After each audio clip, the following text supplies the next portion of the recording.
पहुंच चुकी हूं हमारे अपने महाराज के पास, the health minister of Chhattisgarh, none other than T S Singhdeo ji. तो वैसे सबसे पहला सवाल तो यही करूंगी कि महाराज जी, आपको सभी टीएस देव बाबा ये बोलते हैं, पर टीएस का फुल फॉर्म मुझे तो पता है, पर एक बार छत्तीसगढ़ वासियों को अगर आपकी आवाज में पता चले तो मजा आ जाएगा। त्रिभुवनेश्वर शरण सिंहदेव, ये पूरा नाम है। लंबा है, सा है, ज्यादा लंबा है, इसलिए टीएस या टीएस बाबा। यूपीएससी में ये सवाल आने वाला है, इसलिए आप लोगों को जानकारी दे दी है मैंने। आगे बढ़ते हुए सर, स्टार्ट से स्टार्ट करते हैं। आप तो एक राजा हैं, फिर राजनीति में कैसे, मतलब क्या कमी थी या फिर क्या लगा वो किक कौन सी आई कि नहीं भाई मुझे राजनीति में जाना है? राजा थे जी, आज उस परंपरा के वारिस हैं जी, और ये बात है जरूर कि देश आजाद होने के बाद देश की सरकार ने भी मान्यता दी, लेकिन वो 71 के बाद में वो मान्यता फिर उन्हें समाप्त कर दी। और लिख के आता था, जो भी महाराज होते थे उनके पिता के डेथ के बाद गवर्नमेंट ऑफ इंडिया लिख के भेजती थी कि अब हम आपको स्वीकार करते हैं। अच्छा। महाराजा और सरगुजा जी।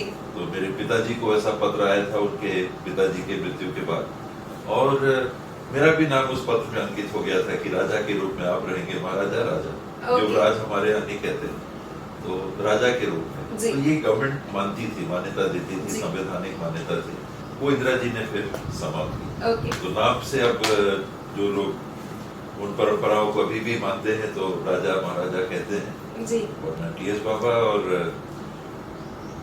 पुरानी रियासतों का काम भी लोगों की देखभाल का ही था प्रमुख तौर पे, जी। और राजनीति में भी देखभाल का ही काम है जी। तो स्वाभाविक रूप से तो काम एक जैसा है जी। काम करने की पद्धति अलग अलग है जी।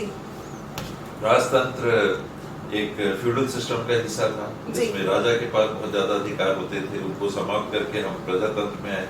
और अब प्रजातंत्र में कोख से जन्म राजा नहीं लेता है, मतदान की पेटी से, अब ईवीएम की मशीन से, यहाँ से जो जनप्रतिनिधि बनते हैं वो चुनते हैं। और मैं राजनीति बिल्कुल पसंद नहीं करता था, आज भी इसे राजनीति कहते हैं, मैं पसंद नहीं करता। काम करना जरूर अगर कुछ कर सके तो वो अच्छा लगता है, संतोष होता है। ना चाहते हुए आगे, वो एक अलग कहानी है जी। मैं पढ़ रही थी ऐसा कि आपको स्पेशली लोगों ने बोला कि आप आगे आइए, आप आगे आइए, तो ऐसे आपका राजनीतिक करियर स्टार्ट हुआ। अगर मैं बात करूं, अभी आने वाला है 7 अप्रैल को world health day and you are the health minister, और इस बार की थीम है हेल्थ फॉर ऑल। तो छत्तीसगढ़ की सबसे प्यारी योजना जो आपको लगी कि ये मेरे दिल के बहुत खास है और मैं तो ये अपनी छत्तीसगढ़ वासियों को एज अ गिफ्ट देना ही चाहूंगा? गिफ्ट तो हो ही नहीं सकती, जिम्मेदारी पूरी करने की कोशिश हो सकती है। मेरी सोच में टैक्स मनी से, पब्लिक मनी से हर नागरिक के स्वास्थ्य की सेवा होनी चाहिए और उस दिशा में जो भी हो सके वो जितना मैं कर पाऊँ उस मंजिल तक पहुंचने के लिए, तो मुझे उसमें संतोष होगा। तो हेल्थ फॉर ऑल, उनकी समस्त सेवाएं तो मिले, लेकिन अपने जेब से अब खर्चा करके नहीं। अपने जेब से वो टैक्स दे चुके, आप मोबाइल पकड़ी है इस पे आपने टैक्स दिया है, आपने शर्ट पहनी है उस पे टैक्स दिया है, पैंट है, आपके शूज आपने पहने हैं, स्लिप ऑन्स हैं, उसमें आपने टैक्स दिया है। तो अब आपको टैक्स नहीं देना जेब से। स्वास्थ्य के खर्चे के लिए अब और पैसा जेब से नहीं लगा। जेब से जो टैक्स आपने पटा दिया, इनकम टैक्स भले ना पटाया हो, लेकिन ये टैक्स तो आपने पटाया कंज्यूमर के रूप में, तो आपकी अब सेवा सरकार की जिम्मेदारी है। ये मेरा टारगेट है, ये मेरी सोच है, और उसे जितना हद तक पूरा कर पाऊं उसमें सब आ जाएगा जी। सर, जब आपको ये हेल्थ मिनिस्ट्री दी गई तो ये मुझे ऐसा लगता है ना कि ये सबसे ज्यादा इम्पोर्टेंट मिनिस्ट्री है, क्योंकि बोलते हैं ना कि हेल्थ इज वेल्थ। तो जब आपके हाथों में ये मिनिस्ट्री आई तो जैसे घर के एक बड़े बेटे को एक जिम्मेदारी मिलती है, वो भी सबसे बड़ी जिम्मेदारी, तो उस फीलिंग के बारे में बताइए, और उसके बाद आपने किस तरीके से काम शुरू किया छत्तीसगढ़ वासियों से के लिए, उस बारे में बताइए। मेरे भाई ने मुझे ये जिम्मेदारी दी जी। भाई बने मुख्यमंत्री जी, और जब मुख्यमंत्री बने तो जिनको उन्होंने मंत्री बनाया उनके साथ हम लोगों को भी शपथ लेने का मौका मिला था। राहुल गांधी जी जब आए थे 17 दिसंबर 2018, कैबिनेट के गठन की प्रक्रिया चालू हुई, मंत्रियों के नाम आ गए, फिर विभाग देने थे तो भूपेश भाई ने बुलाया और शायद सबसे पहले मुझसे ही पूछा, महाराज आप कौन से विभाग लेना चाहेंगे? मुझे वित्त में रुचि है, मैंने कहा वित्त। फिर उन्होंने कहा नहीं, वित्त मैं रखना चाह रहा हूँ, चीफ मिनिस्टर के साथ रहा है, बाकी और होम ये जो भी आपको विभाग चाहिए। मैंने चूज किया हेल्थ, और पंचायत भी था और भी विभाग थे। ये चॉइस उस परिस्थिति में थी जबकि मेरे परिवार के भी लोग, मेरे नजदीक के भी लोग कह रहे थे कि ये सबसे बड़ी बेवकूफी है, आप मिलकर चार्ज ले रहे हो। पर मेरी रुचि थी इसमें, जैसे फाइनेंस में मेरी रुचि है, तो स्वास्थ्य के क्षेत्र में भी काम करने की मेरी गहरी रुचि है। इसलिए मैंने उनसे ये चॉइस किया और उन्होंने ये जिम्मेदारी दे दी। वैसे सर, क्योंकि हेल्थ डे के दिन ये इंटरव्यू जाएगा, तो एक मैसेज पूरे छत्तीसगढ़ वासियों के लिए, क्योंकि रेडियो के साथ साथ ये आप मेरे इंस्टाग्राम पर भी देखेंगे, तो एक मैसेज जो आप पूरे छत्तीसगढ़ वासियों को देना चाहेंगे। पहली चीज, बीमार मत पड़िए जी। स्वास्थ्य के क्षेत्र में सेवाएं बीमार पड़ने के बाद प्रारंभ होती हैं। तो पहला प्रयास ये रहना चाहिए कि हमारे जीवन की शैली ऐसी हो कि बीमार हम कम से कम पड़ पाए। अछूते नहीं रह सकते बीमारी से। कुछ जेनेटिक होता है, कुछ प्राकृतिक होता है, कुछ शरीर में होता है, कुछ शरीर के बाहर से आ जाता है। जितना हम बच सकें, पहला। दूसरा, जल्दी से जल्दी अपने डॉक्टर के पास पहुंचिए। अगर तबीयत ठीक नहीं है तो देरी मत करिए। जितना आप देरी करेंगे उतने शरीर को आपका नुकसान हो जाए रहता है, कमजोरी बढ़ जाए रहती है। तो अपने से दवाई लेने से बचिए। कंसल्टिंग फिजिशियन जो आपके फैमिली डॉक्टर हो या जिनके पास आप लगातार जाते हैं, वो आपके बैकग्राउंड को भी जानते हैं, आपके हेल्थ बैकग्राउंड को भी जानते हैं, तो सही सलाह की चांसेस सबसे ज्यादा वहीं से रहते हैं। तो जल्दी से जल्दी स्वास्थ्य सेवाओं के लिए एक्सपर्ट के पास जाइए। बिल्कुल। Sir, being a health minister, आप अपनी हेल्थ के लिए कितने सतर्क रहते हैं, क्या क्या करते हैं? क्योंकि वो कहते हैं ना कि जो आप करेंगे वो हम फॉलो करेंगे, because you are that strong leader. और मैं बॉस तो नहीं कहूंगी, क्योंकि एक लीडर है जो सबको साथ लेके ही चलता है, और एक बॉस है जो बॉसगिरी दिखाता है। क्योंकि मैं एक प्राइवेट एम्प्लॉय हूँ, सो आई नो दैट पेन। सो आप इतना बिजी शेड्यूल रहता है आपका, इतना हेक्टिक शेड्यूल रहता है, लेट नाइट्स मीटिंग भी होती है कई बार। सो हाउ यू मैनेज, और इतने फिट और इतने स्मार्ट कैसे रह सकते हैं? मतलब ये जानना चाहूंगी मैं आपसे। अब मेरे को लगता है उम्र के इस पड़ाव में पहुंच के कि बहुत सारी चीजें मानसिक होती हैं जी। अगर मेंटली आप जिसे स्वस्थ कह सकते हैं स्वास्थ्य की भाषा में, और सामान्य भाषा में रिलैक्स कह सकते हैं, कि जितने आप मेंटली रिलैक्स रहोगे, मुझे लगता है कि उतने ही आप स्वस्थ रहोगे शारीरिक रूप से भी, और मुस्कान उतनी जल्दी आपके चेहरे पे, होठों पे आ सकती है। तो वन शुड बी रिलैक्स्ड, ज्यादा टेंस नहीं होना चाहिए, और जिम्मेदारियों के निर्वहन में स्ट्रेस महसूस नहीं होना चाहिए। अगर स्ट्रेस महसूस हो रहा है तो then you don't like doing it. आप जबरदस्ती कुछ कर रहे हो। तो अगर कुछ भी ऐसा है जो आपको लगता है कि आपको करना पड़ रहा है, आप नहीं करना चाहते हो, वो नहीं करना चाहिए। उससे जितना बच सके वो बचना चाहिए। Do what you want, what you like to do, and stay relaxed. Force अपने आप को महसूस, मुझे दिक्कत इसलिए कई लोग कहते हैं कि अरे इतने देर से आप मीटिंग करके फिर आप फाइल करना चालू कर दिए, फिर आप काम पे कर रहे हैं। तो आई थिंक इसलिए वो मेरे साथ हो पाता है कि वो लेट नाइट मीटिंग मेरे लिए स्ट्रेस नहीं है जी। मैं उसमें इन्वॉल्व महसूस करता हूँ, मैं उसके हिस्सा अपने आप को महसूस करता हूँ। आप काम करते हैं। हाँ, मुझे लगता है कि मैं चाहता हूँ ये करना जी। और फिर करता हूँ तो मुझे स्ट्रेन कम, थोड़ी थकान ना लगे, ये तो पॉसिबल नहीं है, but that goes away in the satisfaction of what you have done. Okay. So sir, यहाँ तक तो एकदम फॉर्मल इंटरव्यू रहा। अगर मैं आपके कॉलेज डेज की बात करूँ, अगर आप अभी इतने स्मार्ट हैं तो उस वक्त का तो दौर कुछ और ही रहा होगा। तो एक सवाल जो है कि यूजुअली ऐसा क्या होता है कि जब हम फ्रेंड्स ग्रुप में, स्पेशली बॉयज, तो वो लोग कोई ना कोई कांड करते ही हैं, और एक ऐसे इंसान को सामने खड़ा कर देते हैं जो बहुत स्मार्ट है, टीचर की नजरों में ऐसा है कि हाँ ये बहुत डिसेंट स्टूडेंट है, और जितना मैंने पढ़ा है you were the one of the scholar student. तो ऐसा कुछ कभी हुआ और आपको फिर अपने दोस्तों यारों को बचाने के लिए कुछ ऐसा झूठ बोलना पड़ा या कुछ ऐसी कहानी बनानी पड़ी? मैं कभी बहुत ब्राइट स्टूडेंट नहीं था। हाँ।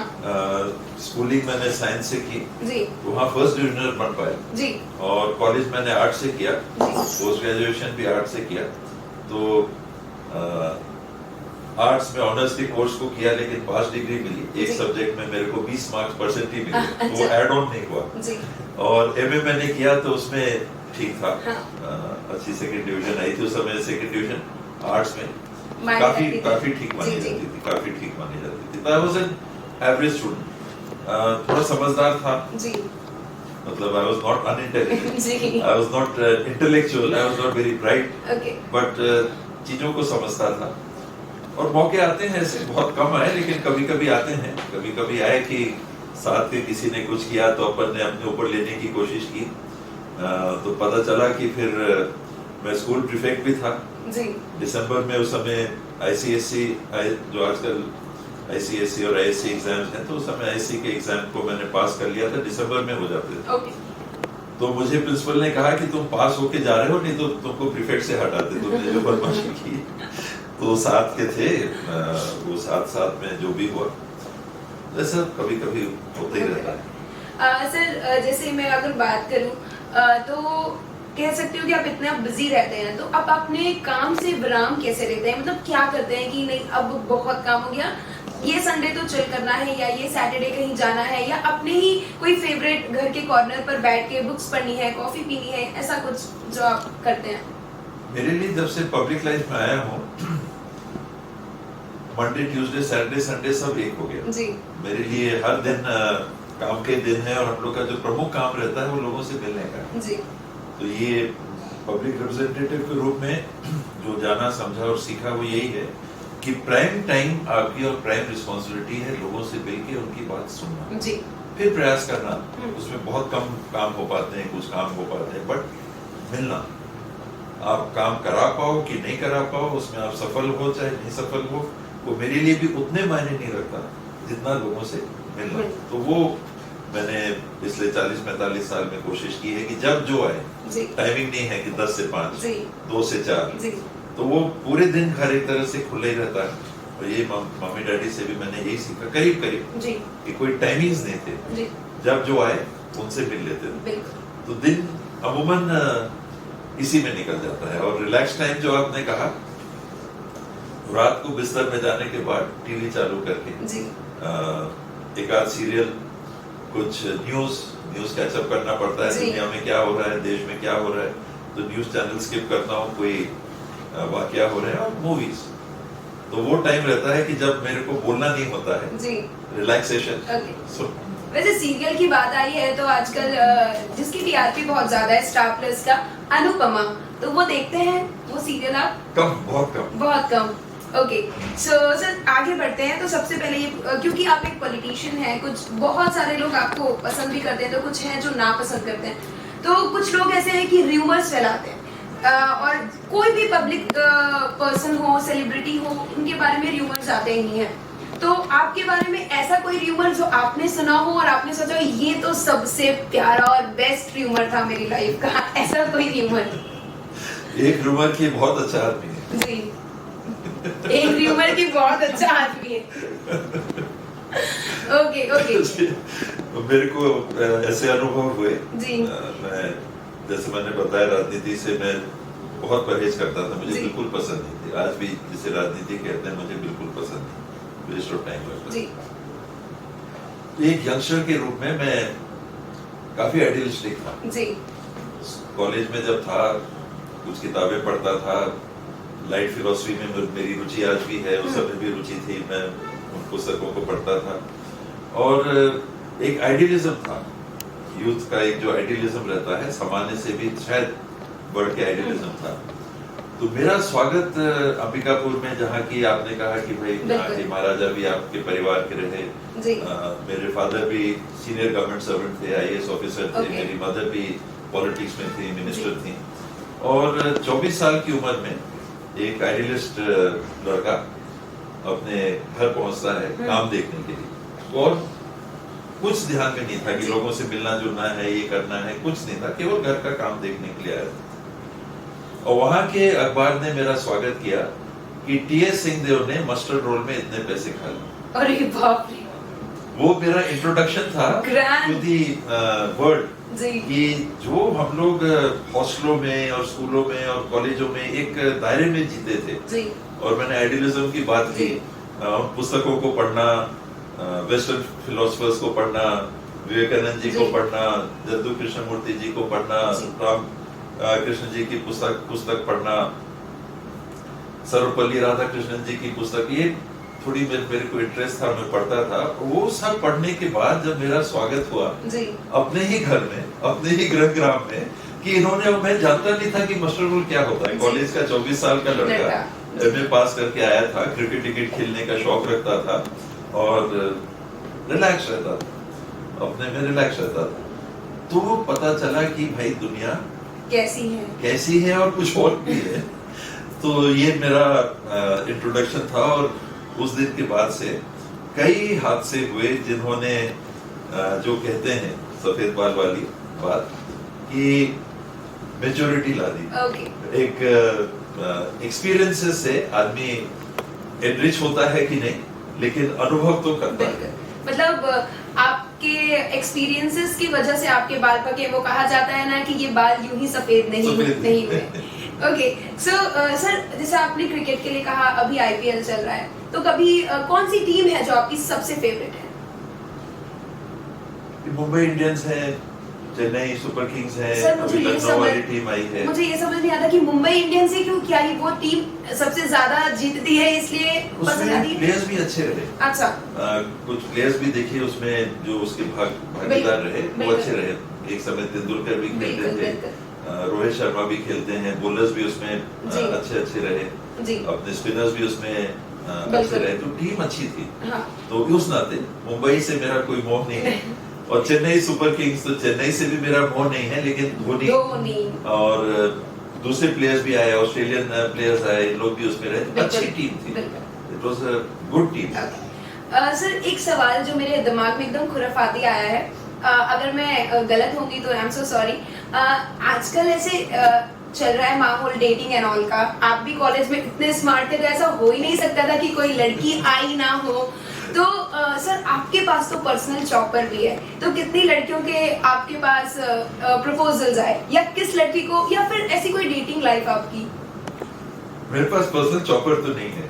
मतलब आपके पास हेलीकॉप्टर है, मतलब यो रॉयल ऐसा लुक रहता है आपका कि महाराज हैं and he is the king, और फिर अब आप हेल्थ मिनिस्टर भी हैं, तो कभी मैं चॉपर अरेंज जरूर कर सकता हूँ। इसमें किराया लगता है, पैसे पटाने पड़ते हैं, और वो करते भी हैं कभी कभी।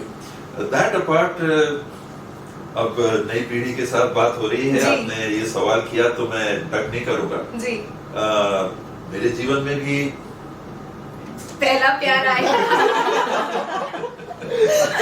अच्छा ठीक है, आप बताना नहीं चाहते तो, पर उस पहले प्यार के लिए 4 लाइनें गाने की, आवाज इतनी खूबसूरत है, मतलब आवाज नहीं, ऐसा बोला जाता है रेडियो में कि जिनकी आवाज पर बेस होता है उनको थोड़ा अपना आवाज मैनेज करना नहीं पड़ता, मुझे तो बड़ा एसएफएक्स वगैरह लगाने पड़ते हैं, तो आपकी आवाज में माशाल्लाह बहुत बेस है, तो सर 4 लाइनें आप गा तो नहीं पाऊंगा, लेकिन लिखे जो खत तुझे वो तेरी याद में हजारों रंग के नजारे बन गए, सवेरा जब हुआ तो फूल बन गए, जो रात आई तो सितारे बन गए। वेल सर, खत की बात हुई है तो उस वक्त मोबाइल वगैरह का इतना तो जमाना नहीं था, तो खत लिखते थे? बात करने की बस मौका मिल जाए। मैं शायद था थोड़ा लेस कॉन्फिडेंट था जी, तो ज्यादा हिम्मत नहीं कर पाता था पढ़ने का। मैं उन लोगों में नहीं था जो बोल्डली आगे जाके फ्रेंड्स बनाऊं जी, तो शायद नेचर का था। तो जहाँ ऐसा मौका आ गया, बातचीत हो गई, कहीं दोस्ती हो गई, बहुत ज्यादा नहीं पढ़ती थी जी। सर, अगर मैं हिंदी मूवीज की बात करूं तो सबसे फेवरेट मूवी कौन सी? मुश्किल है कहना, इतनी सारी पिक्चरें रहती हैं, हाँ, बट लाइट रोमांटिक मूवीज मेरे को। 60s के आप शाहरुख खान थे, ये मैं कह सकती हूँ। वो अदा, वो चश्मा, वो हैंडसमनेस, पूरी हर चीज है आपके पास माशाल्लाह। वेल सर मैं क्या करती हूँ कि मैं कुछ बॉलीवुड सेलेब्स के नाम लेते जाती हूँ और उसके साथ आपको उन ऐसे नेताओं के नाम जोड़ने हैं जो उनके जैसे कैरेक्टरिस्टिक्स फीचर्स वगैरह रखते हैं। सो पहला नाम है शाहरुख खान। नेता जी कोई नहीं। कोई नहीं सर, आप अपना नाम तो ले ही सकते, मैं तो ऐसे आपका नाम कर रही थी। मैं तो टीएस बाबा, बाकी तो देखने वाले की नजर में रहता है सब। ओके सो अब मैं नेताओं का नाम लेती हूँ, आप उनके लिए 4 लाइनें बस गाने का नाम बता दीजिएगा, ठीक है। सबसे पहला नाम श्री धर्मेंद्र साहू जी। बहुत मुश्किल है गाना अटैच करने वाला। सोबर व्यक्ति हैं, समझदार हैं, संवेदनशील हैं, पता नहीं कौन सा गाना फिट होगा। सर हमारी रेडियो की टैगलाइन है अपनी सुनो, तो ऐसा कौन सा मोमेंट आया जब आपको लगा कि पॉलिटिकल करियर है, आप एक पब्लिक फिगर हैं, पर इस वक्त मुझे ना अपनी सुननी है, दिल की सुननी है? अभी बिल्कुल। मैं जब आ रही थी तो मेरे दिमाग में बहुत सारे सवाल थे, ये मेरी टीम है तो मैं इनसे डिस्कस कर रही थी कि कैसा करना चाहिए। पिछले 2-3 दिन से I was like going through your Wikipedia and profiles वगैरह, तो मैंने एकदम फॉर्मल प्रिपेयर किया था, पर इन क्वेश्चंस के पीछे ये जो 3 लोग खड़े हैं, इनका हाथ है, दे वर लाइक प्रिपेयर तो करो, पूछना नहीं पूछना, फिर वहां से परमिशन लेके पूछेंगे। तो एक सवाल जो सबने करना चाहा था वो ये था कि कभी आपने अपनी बाइक निकाल कर, तब तो शायद बुलेट नहीं थी आई गेस, बाइक निकाल कर एकदम वो थोड़ा टशन वाला रोमांटिक हीरो, चश्मा गॉगल वगैरह लगाकर कभी ऐसा लॉन्ग ट्रिप रोड ट्रिप गए हैं? और बैक सीट में कौन बैठा? उस समय एनफील्ड भी थी और जावा भी थी, बाद में एसडी हो गई थी, तो मैं जावा कभी कभी चलाता था, बहुत अच्छा नहीं चलाता था, और नाम वगैरह तो नहीं लूंगा, और बहुत लंबी ट्रिप की बात भी नहीं है जी। लेकिन घर से अपने फार्म जा रहे थे, वो करीब 35 किलोमीटर है, और चले पड़े थे जी। अचानक भैंस सामने आ गई जी। और हेड ऑन तक। Well sir, last but not the least, 2-3 question last. महाराज जी बहुत कॉमन है, पीपल के साथ इंटरेक्ट करते हैं, तो महाराज जी और उनकी पब्लिक में क्या कॉमन है जो आपको लगता है? अपनापन। बहुत खूबसूरत। वेल अब एक सवाल जो मैं करना चाहती हूँ कि अभी भी जैसे राजा महाराजा लोगों का ऐसा, हम तो नॉर्मल लोग हैं, सो कभी आपने महाराजाओं के यहाँ हाथी घोड़े ये सब रखे रहते हैं, सो उस वक्त जब आप छोटे थे यार, कभी आपने घोड़े दौड़ाए? स्कूल में हॉर्स राइडिंग हुआ करती थी, वहाँ थोड़ा सा किया। सरगुजा में हाथी बहुत हुआ करते थे जी। जब रियासत भारत में लीन हुई तो करीब 101 हाथी थे जी। वहाँ शिकार में भी हम लोग की बहुत ज्यादा रुचि रहती थी परिवार की, और प्रोसेशन भी निकलते थे। दशहरा के समय जो प्रोसेशन निकलते थे, हाथियों का प्रोसेशन निकलता था, तो आखिरी प्रोसेशन ग्रेट ग्रैंडफादर उस समय थे जी। तो उनके साथ हाथी में बैठ के प्रोसेशन में निकलने का मौका मिला। 66 में ग्रैंडफादर की डेथ, 64 में ग्रेट ग्रैंडफादर का डेथ हो गया था, 66 में ग्रैंडफादर का, फिर उसके बाद फादर सर्विस में थे तो उन्होंने वो प्रोसेशन का सिलसिला बंद कर दिया, वो गवर्नमेंट सर्वेंट थे शायद इसलिए। पर तब तक हाथियों से जो जुड़ाव या मौका लगा तो एक प्रोसेशन में मैंने भाग लिया था, और पाँव इतने सुन्न हो गए थे कि जब उतरा तो खूब रोया। एकदम सुन्न हो गए थे, बैठे पाँव। ग्रेट ग्रैंडफादर के साथ बैठे थे महाराज, तो चुप रहना है। बिल्कुल।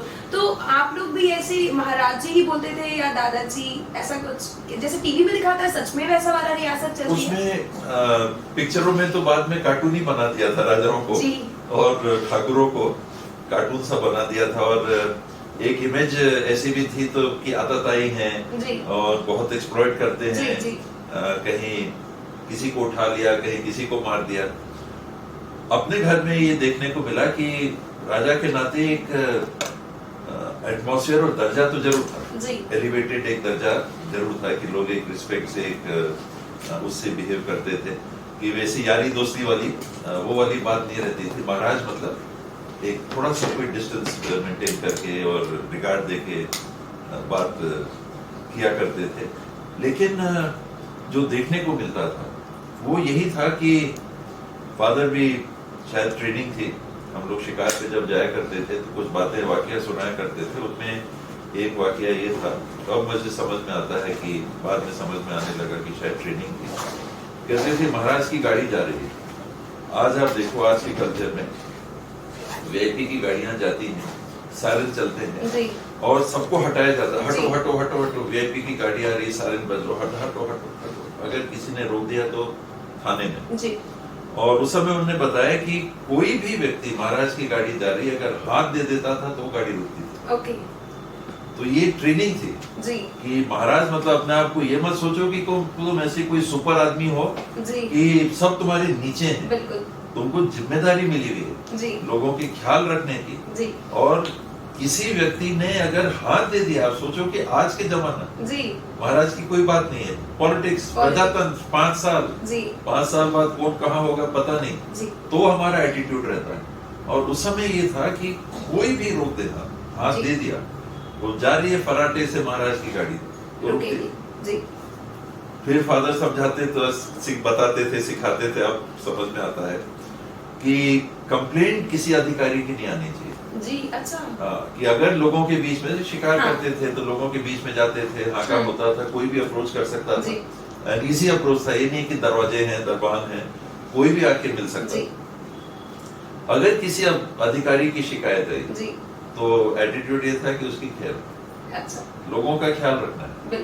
तो ये हम लोगों ने सीखा और राजनीति में वैसे ही ढले हुए थे जी, कोशिश कर रहे हैं वैसे ही चल रहे हैं। बस 2 क्वेश्चन में बहुत वक्त ले लिया है सर। सबसे पहले तो एक ऐसा कि आजकल गली मोहल्लों में हर कोई बोल देता है वो मेरे विधायक है, वो चाचा मेरे विधायक है, वो मामा मेरे विधायक है, तो ऐसा कुछ कभी आपको पता चला कि नहीं मेरे नाम से कोई बोला अरे बाबा जी महाराज जी मेरे मामा है, वो विधायक है, मेरे मामा है, हेल्थ मिनिस्टर है, ऐसा कुछ कभी कुछ फनी मोमेंट होता रहता है? ये तो शुरू से होता रहता है और इसके दुरुपयोग को भी हम लोगों ने देखा है कि कई जगह कहीं कोई गलत काम कर रहा है तो नाम ले लेते हैं जी।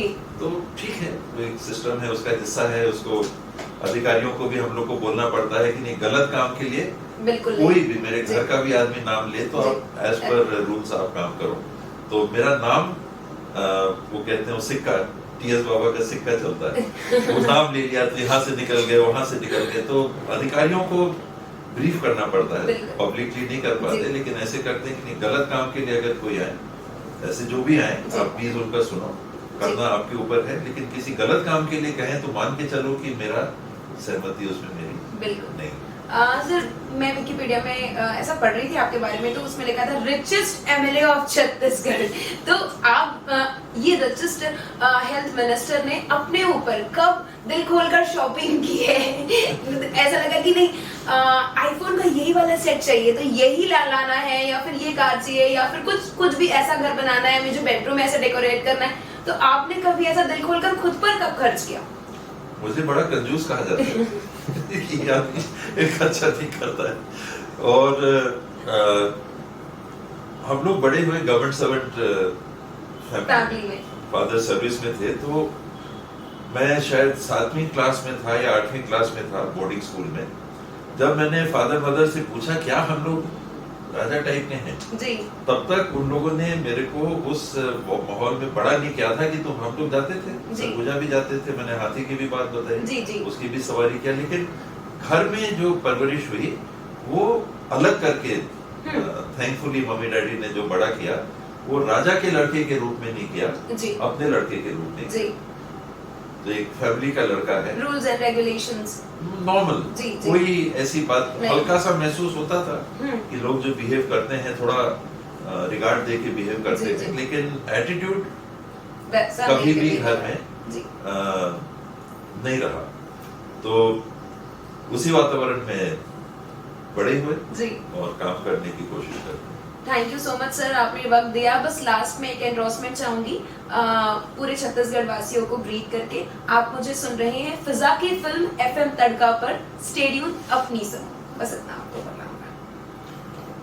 पहले तो रिचेस्ट एमएलए वाला छूट गया था, वो बता दूं कि जो प्रॉपर्टीज नाम पे है उसी कारण से वो जितने हैं नाम पे मेरे को दिखाना रहता है, तो रिटर्न में जेब में आप देखिएगा तो पैसे बड़े कम रहते हैं, लेकिन ईंट पत्थर में देखिएगा और जमीनों की कीमत है सो है। सर तो आप ऐसे वो रखते हैं, वॉलेट रखते हैं, कॉल बैक आएगा। And to be honest second day मुझे कॉल आया, तो ये बहुत बड़ी बात होती है कि आप आम जनता को भी कॉल बैक करते हैं। So thank you so very much. और छत्तीसगढ़वासी आप जो मुझे सुन रहे हैं फिजा की फिल्म पे FM तड़का अपनी सुनो, थैंक यू सो और मन मच। की करो। मन की करो, बिल्कुल बहुत जरूरी है। Thank you sir.